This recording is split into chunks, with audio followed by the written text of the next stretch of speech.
성경이 말하는 인간의 존엄성에 대해서 같이 나눠보고자 합니다. 현대사회에서 우리는 인명경시에 대해서 많은 말을 하고 있지만 사실은 실제로는 전체 인류의 역사 속에서 보면 오늘 그래도 인명을 소중하게 여기는 시대에 우리가 살고 있습니다.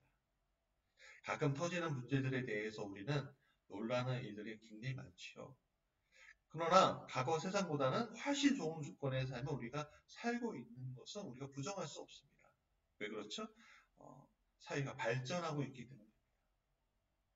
사회가 문화적으로, 교육, 이런 여러 가지의 형태들이 잘 연결된 나라에 우리는 살고 있습니다. 그렇기 때문에 인명경시의 사상 풍조가 만연하진 않아요. 그러나 인간 경시가 아니라 이제는 인간 존중, 인간의 존엄성에 대한 이야기를 좀 해보아야 합니다. 오늘 우리의 삶 가운데 우리 인간의 삶 속에는 여전히 인간의 존엄성에 대한 질문을 하게 됩니다.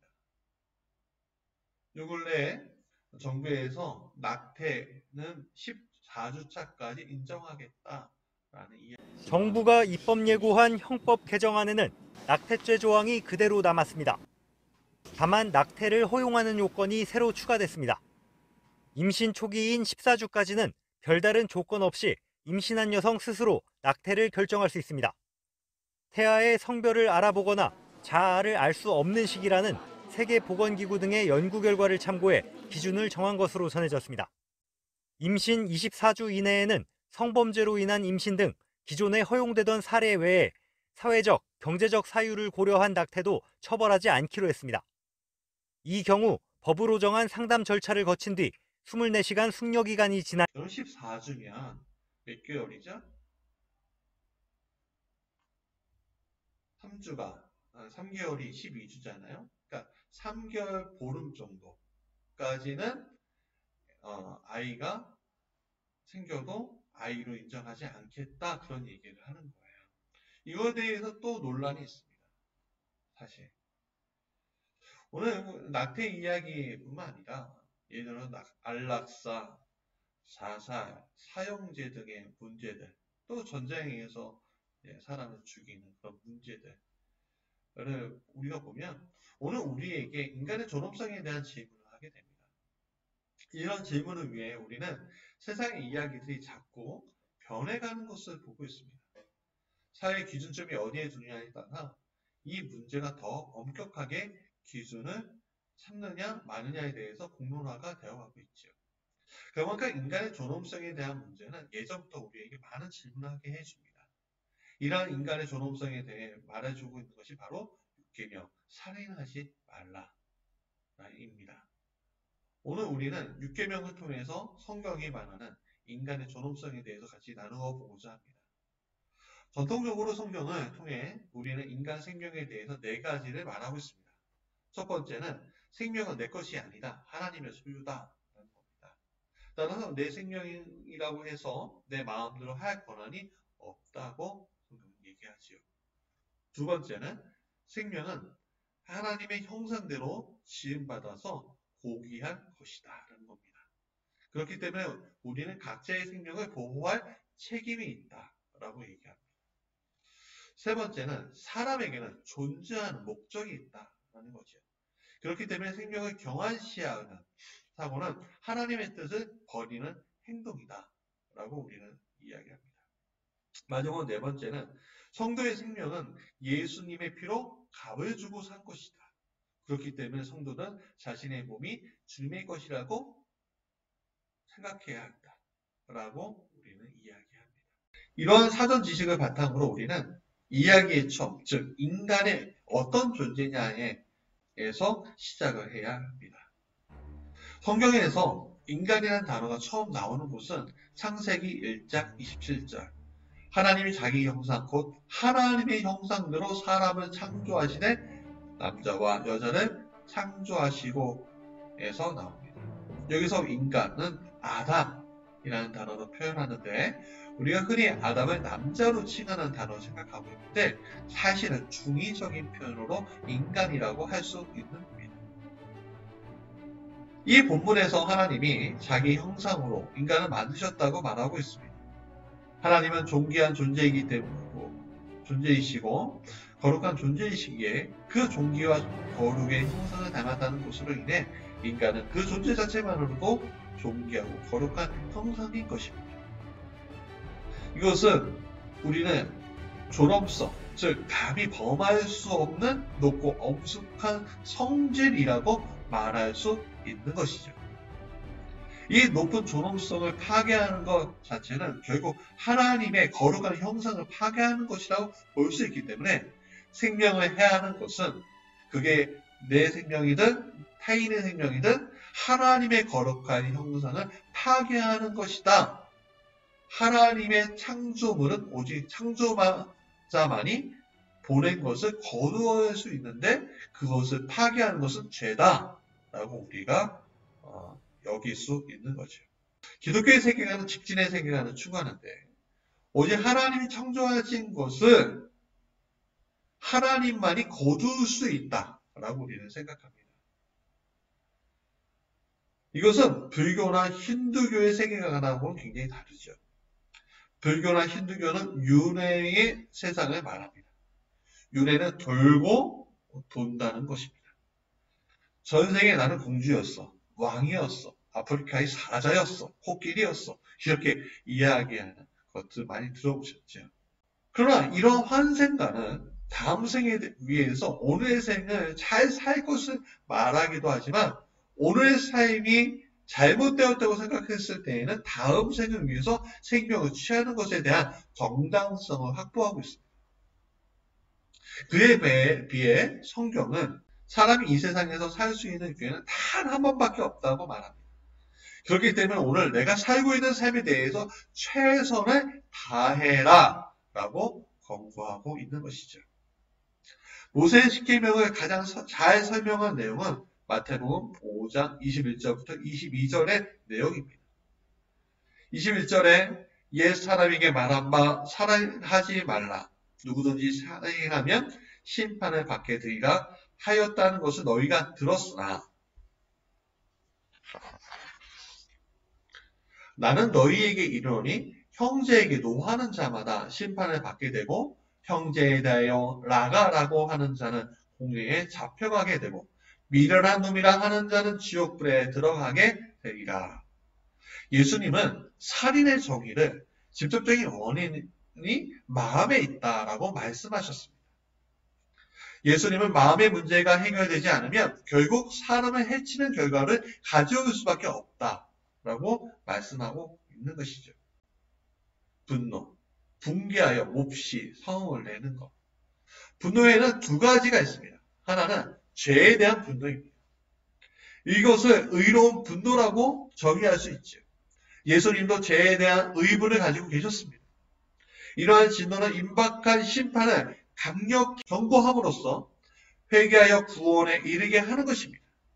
즉, 예를 들어 세례 요한이 맨 처음에 사역했을 때, 예수님도 맨 처음에 사역을 시작했을 때 하셨던 말씀이 회개하라. 하나님 나라가 가까이 왔다. 하늘나라가 가까이 왔다. 라고 말씀하셨습니다. 회개에 대해서 첫 번째로 얘기하신 거죠.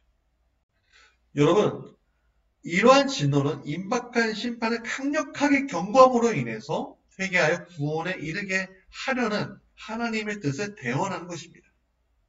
오히려 죄에 대한 의문이 없다는 것은 곧 죄를 용인하고 타협하겠다고 말하는 것이죠. 기독교 외 인물 중에 이런 의문을 가지고 소금이 되신 분들, 그래서 비로소 빛이 되신 분들이 있습니다. 루터나 칼뱅, 웨슬리 이런 분들뿐만 아니라 근대사를 한번 찾아보면 대표적인 인물로 디트리히 보네퍼 목사님이 계십니다. 독일의 신학자, 목회자, 교수였던 보네퍼 목사님은 독일 나치와 히틀러를 독일을 구원할 그리스도로 우상시했던 그 당시 독일 교회에 대해서 경종을 울렸습니다. 후에 나치의 탄압에 굴하지 않고 반나치 투쟁을 하며 고백교회를 이끌었다가 히틀러 암살 사건에 연루되어서 사형을 당합니다. 우리나라에는 대표적으로 신석구, 주기철 목사님 등이 있습니다. 특별히 감리교 목회자였던 신석구 목사님은 일제 민족 말살을 위한 문화통치, 신사참배에 굴하지 않고 또 해방되었을 때 북한의 기독교 탄압에도 굽히지 않고 의로운 분노를 가지며 신앙을 지키시고 순교하셨습니다. 이렇게 의로운 분노는 하나님의 세상을 죄로부터 온전히 회복하려는 시도를 가지고 있습니다. 그렇기 때문에 오늘 우리가 죄에 대해서 의로운 분노를 가지고 있는 것은 당연한 것이죠. 하나님 주신 마음입니다. 그러나 대부분의 분노는 죄에서부터 시작이 됩니다. 육계명에서 살인죄로 간주되는 잘못된 분노가 밑바탕이 됩니다. 이 분노는 자기 자신이 왕이 되어야 한다는 교만에 깔려 있습니다. 분노를 내는 순간만큼은 자기 자신이 곧 법이 되기 때문입니다. 분노를 가지면 상대방의 존엄성을 무너뜨릴 시도를 하게 되지요. 상대방 고의로 깎아내리고 더 나아가서 멸시하고 인간은 인간으로 대접하지 않으려고 합니다. 22절에 나오는 라가라는 단어로 대표할 수 있지요. 라가는 바보, 천치, 명청이 이런 뜻으로 사용되고 있는 그 당시 욕설이었습니다. 오늘도 우리 삶 속에 보면 이러한 멸시천대를 통해서 인격적으로 살인하는 일들이 얼마나 많이 있습니까? 어떤 이들은 일상으로 욕을 쓰는 일들이 많이 있죠. 여러분 이런 말들을 들으면 어떤 생각이 들지요? 이런 욕들을 들으면요. 또 특별히 인터넷 사회여서 많은 연예인들이나 또 미디어를 이용하는 유튜버나 이런 사람들이 댓글에 못 이겨고 죽는, 상처를 깊이 입고 죽는 일들을 보고 있습니다. 이런 말들은 결국에는 사람의 마음에 상처를 입히고 사람을 죽이는 결과를 나타내기도 하죠. 살인하지 말라는 것은 곧 살인이 일어난 폭력과 욕설과 멸시와 분노의 모든 씨앗도 미연에 방지하라고 하는 것입니다. 그래서 예수님은 마태복음 5장 23절부터 26절 여러분 이 말씀에서 우리는 화목과 용서에 대해서 배우게 됩니다. 이것은 결국 이웃을 사랑하라는 말씀과 연결이 되는 거죠. 살인하지 말라는 계명을 현대적으로 적용할 때 오늘 우리는 안락사, 낙태, 자살, 사형제, 전쟁 등에 대한 논란에 대해서 좀 더 신중하게 다가갈 수 있습니다. 성경이 이런 문제에 대해서 성경적 입장에서 반대하고 있습니다. 인간의 생명을 인간의 손으로 함부로 할 수 없다는 것이죠. 그러나 우리는 이렇게 이야기하기 전에 이것이 남의 문제가 아닌 내 문제라고 생각하는 지점에 이르면 고민할 수밖에 없습니다. 말로 할 때는 편해요. 그러나 그것이 나에게 해당될 때는 고민이 되는 거죠. 내가 대상자가 되었을 때 특히 자녀에게 큰 문제가 생기거나 부모님이 극심한 고통 가운데 있을 때 나라가 전쟁 가운데 있을 때 또 끔찍한 사건의 피해자일 경우에 우리는 이러한 문제 앞에서 어떻게 해야 할 것인지 고민하고 주저할 수밖에 없는 것이죠. 낙태에 관해 우리나라의 경우 2020년에 나온 통계에 의하면 매일 3,000건, 1년에 110만 건, OECD 1위라는 오명을 가지고 있죠. 낙태는 현재 법률로도 죄로 인정이 됩니다. 그러나 이러한 낙태 문제는 이미 거의 사문화되었다고 봐도 무방합니다. 이러한 낙태 문제에 대해서 기독교적인 입장을 어떻게 해야 하는 것이 옳은 것인가 라고 할 때 정통적인 입장은 반대의 입장을 취할 수밖에 없습니다. 왜냐하면 생명은 하나님이 주신 것이기 때문입니다. 그러나 아무 준비도 없이 자녀를 낳아 길러야 한다는 것은 사회가 한 사람에게 커다란 짐을 지워주는 것과 마찬가지이기 때문에 우리는 그것에 대해서 굉장히 신중하고 조심해야 합니다. 이런 문제를 해결하기 위해서 우리는 결국 사회적 합의가 더 필요하고 사회적 진보를 통해서 이런 문제의 사전적 예방과 한 생명이 태어날 때 사회가 인간의 존엄성을 굳건히 지킬 수 있도록 우리는 그 방편을 고려하고 도울 수 있도록 해 주어야 한다는 것이죠. 자살의 문제도 마찬가지입니다. OECD 1위의 불명예를 기록했는데 2018년 기준으로 10만 명당 26명 스스로 목숨을 끊습니다. 노인, 빈곤, 청소년, 자살이 비율이 많습니다. 성경에서는 자살한 경우가 나옵니다. 사울아, 신우리, 아위돌맥, 가룟 유다 등등이죠. 성경은 그들이 하나같이 악을 행했다고 했습니다. 성경은 자살에 대해서 호의적이진 않아요. 그러나 오늘 우리는요, 스스로 목숨을 끊는 이들에 대해서 개인의 잘못으로만 돌리는 것에는 동의할 수 없다는 거예요. 사회란 한 인간이 사회 안에서 잘 살아갈 수 있도록 만들어 주어야 하는데 사회 구조적 결함으로 인해서 잘못된 선택을 하게 되는 일들이 많기 때문에 그렇습니다. 여러분, 사람이 같이 태어나도 어떤 환경이냐에 따라서 그 삶이 많이 변하죠. 부자로 살고 또 좋은 교육을 받고 편안한 삶을 살면 사람이 죽을 확률이 더 떨어집니다. 이런 사회 구조적인 그 면을 무시하고 죽었으니까 너 잘못이야, 너 지옥이야 이렇게 판단하는 거요. 굉장히 무서운 이야기입니다. 그 밖에도 사형제, 전쟁의 문제, 또 같은 선상에 바라보아야 하는데 여기서 우리가 간과하지 말아야 할 사실이 있습니다. 그것은 오랜 살인이라는 관점에서 볼 때 철저하게 피해자의 입장에서 보아야지 심판자의 입장에서 보면 안 된다는 것입니다.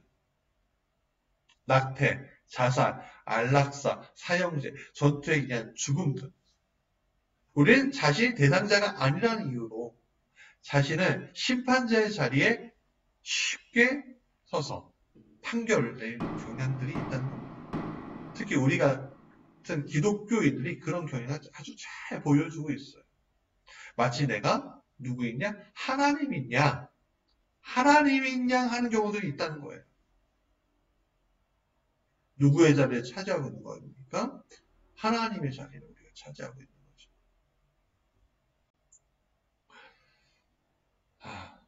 참 마음이 아파요. 그렇게 이야기하고 또 그렇게 사고하는 분들을 보면 여러분 우리는 심판자가 아니라 권면자입니다. 심판하시는 분은 누구예요? 오직 하나님 한 분밖에 없는 거예요. 우리는 10,000달란트 빚졌는데 탕감받는 이로써 죽어가는 이웃에 대한 하나님의 사랑을 바탕으로 권면할 뿐인 거예요. 그리고 그들을 도와줄 조력자의 역할로 우리가 돌아가야 한다는 거죠. 하나님은 우리의 여러 가지 심각한 죄의 문제 앞에서도 우리를 예수 그리스도의 보혈의 십자가로 용서하시고 구원의 길로 인도해 주셨습니다. 그렇기 때문에 우리는 세상 속에서 건강한 권면자의 자리에서 또 조력자의 자리에서 사람들이 자신 또는 타인의 생명을 함부로 해하지 않도록 도와줘야 하는 의무가 우리에게 있는 거예요.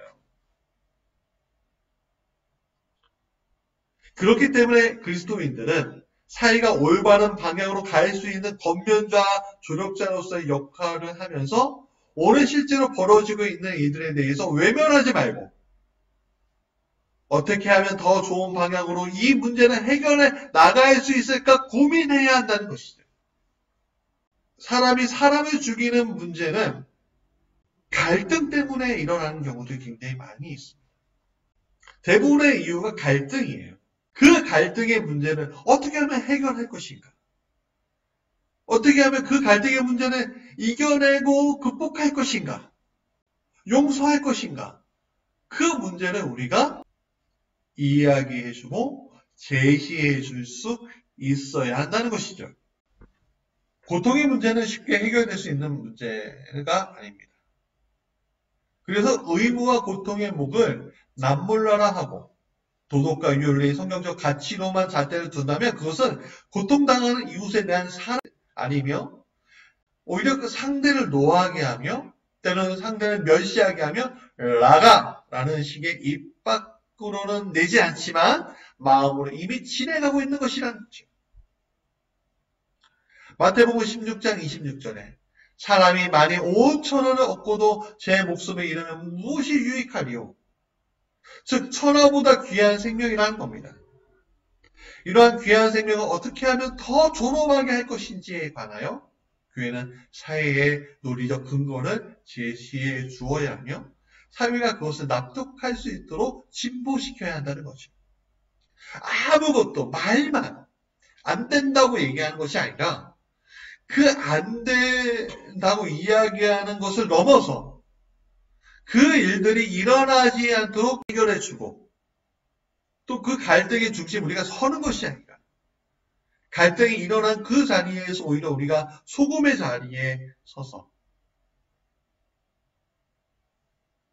용서해주고 섬겨주고 사랑하는 그런 자리에 서야 한다라는 겁니다. 여러분 이러한 것들은 사회교육, 사회적 방어망들의 강화로 이루어 나갈 수 있습니다. 교회는 성도는 예전에 심판자의 잣대를 버리고 이제는 사랑의 권면자, 주족자로서의 자리에 돌아와야 합니다. 심판은 오직 하나님만이 하실 수 있는 거죠. 한 생명에는 무한한 가능성이 주어지고 있습니다. 우리가 함부로 한 생명을 취할 때 하나님께서 인류에게 예비하신 커다란 진보를 이룰 사람을 놓칠 수 있게 되는 것입니다. 육계명, 살인하지 말라고 하신 말씀에 담긴 오늘의 해석은 결국 인간의 존엄성을 지키기 위해 이 사회 전체가 나서야 한다라고 말할 수 있습니다. 여기서 기독교는 성도는 윤리적 근거만 제시할 뿐만 아니라 권면자와 조력자로서 자리에 서야 한다는 것입니다. 개인의 문제를 바라만 보는 것이 아니라 사회적 방어망을 구축하는 자리에까지 기독교가 갈 수 있어야 합니다. 우리의 가치하고 맞지 않는다고 반대하는 것이 아니라 우리의 가치를 실현시키기 위해서 모든 노력들을 사회와 함께 같이 추구해 나가야 한다는 것이죠. 예를 들어 낙태 문제가 있다면 낙태할 수 없게끔이 아니라 낙태를 아이가 임신하거나 또 그 아이가 자라거나 이런 그런 사전에 그런 어떤 문제의 그 시발점부터 우리가 사회와 함께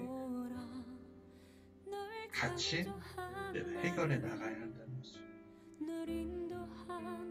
어린 소녀를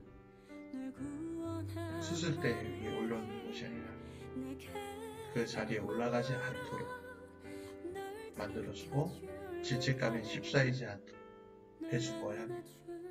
그래서 나라 간의 문제도 마찬가지입니다. 나라 간의 문제의 갈등 속에서 갈등이 심해지면 전쟁이 일어납니다. 전쟁이 일어나면 어떻게 됩니까? 수많은 사람들이 죽죠. 수많은 사람들이 죽는다는 것은 수많은 가능성들이 사라진다는 것입니다. 하나님께서 이 인류, 사람들을 위해서 준비한 가능성이 사라진다는 것이죠. 사랑하는 여러분, 그 갈등이 일어나기 전에 우리가 먼저 그 갈등의 중재자요, 권면자요, 조력자로서 서야 한다는 것입니다. 그래서 육계명은 인간의 존엄성에 대해서 이야기하고 그 존엄성은 나 개인이 하는 것이 아니라 사회 전체적으로 같이 움직여 주어야 한다는 것이죠.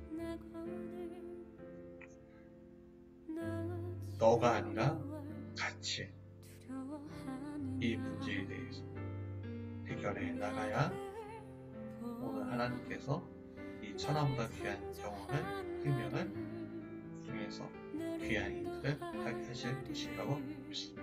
널 구원한 나를 내가